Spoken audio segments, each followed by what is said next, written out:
Mia Magic hlýtt faðmlag fyrir langveik börn og fjölskyldur og ég hef gefið út 3 bækur og 4. á leiðinni á næsta ári.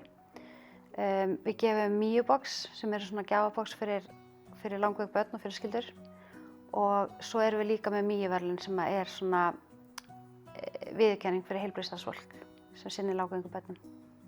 Ég á sjálf 2 langveik börn og þegar kom að því að gera lokaverkefni fyrir sjúkraliðanámið þá kom eiginlega ekkert annað til greina en að nýta mína reynslu og þar kom hugmyndin að Mia fær lyfjaábyrgð.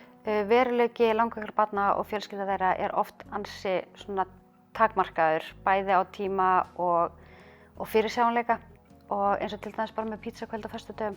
Þú getur ekki bara planað það að það sé alltaf pítsakvöld á föstudögum og að fenginni reynslu þá fannst mér bara svolítið vanta þetta hlýja faðmlag sem að Mia gefur þessum hópa fólki. Við getum verið hugrökk þótt við séum hrædd. Það okkar svona punchline og Mia svolítið þannig, við getum verið hugrökk þótt við séum hrædd.